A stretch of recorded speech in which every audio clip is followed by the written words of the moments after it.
Now, what were you skiing on back then?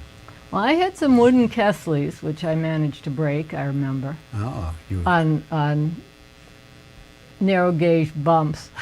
really? Well, I came off one and I hit the other one on the top and it went like Just that. like that. Yeah. And then I was in the line, actually I was riding up the lift with Bruce Miles that day, and I was holding my skis and he looked at them and said, "Do you know your skis are broken?" Thank you, Captain Obvious. Well, I didn't. I was in the Gandhi line to go back up And you didn't again. know they were broken. But my Yeah. dad and I had talked about my next ski, Yeah, and so I just went and got them, yeah, because luckily it had been planned yeah. ahead of time enough. And Hexel was your brand. Well, at that point, I'm not sure we distributed Hexels, but very shortly thereafter. Yeah, yeah, Yeah, Hexels were great. yeah. And what about those, your Rosemount boots? Well, they were good. They fit me, but they had their pros and cons. Uh-huh. And I did enjoy those for a while. We won't get into my broken leg. Now let's take a look at the passes here. You got a great collection of some passes Well, here. the reason the passes are in here is that if you put them in terms of shapes, from like 60, these are 70, and they're rectangle, but the 62, they're, I think, not till the end of the slideshow, but there's the 62 and 63 or to 64 anyway, two of the passes were these little tiny squares with a picture, and they weren't big enough apparently to get all the information on it, so then they moved up Look at to that. the rectangle size, well, this size. Number 421. Yep. And and they this is Sugarloaf's powder. It looks so shiny new. But if you want to identify the year of a picture you have and you've got a pass in it, That's how you can tell. that's how you can actually tell the block Yeah. of time that it's in. Yeah. That picture, my parents were in it, and a lot of people we know was in celebration of Stub Taylor after we lost him. Right. I actually have everybody's name on the picture that I brought to give you, so remind me. Okay. And that is there? Yeah, those are the Bass Sugarloafer after ski boot. Because after you laced up all day on the slopes, you wanted to have your after ski boots. Yes. Yeah. And these were warm and stuff too, so. Yeah. And more characters. Yeah, well, my dad's one of them. Oh, we have the Wilton. Wilton had a ski rope tow for a little while. You skied down and rode the rope tow up, which was run by an old truck. Why not? Or maybe it's a car. It's whatever Yeah. that vehicle is over Yeah.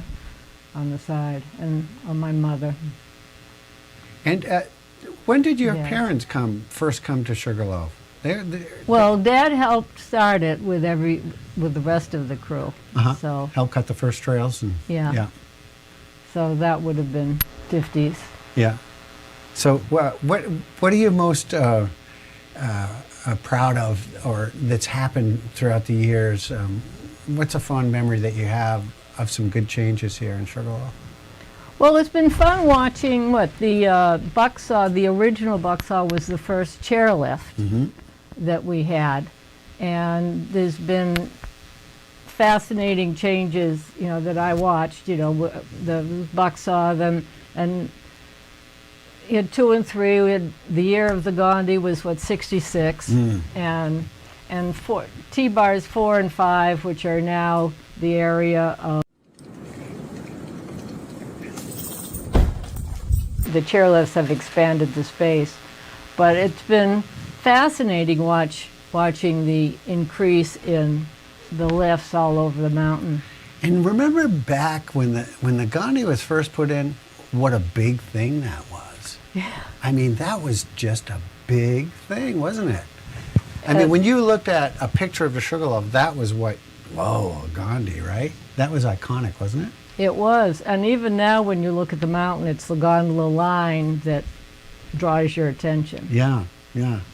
and it didn't always run, as many know. But when it did, we didn't have social media or anything. It was, oh, Gandhi's running, right?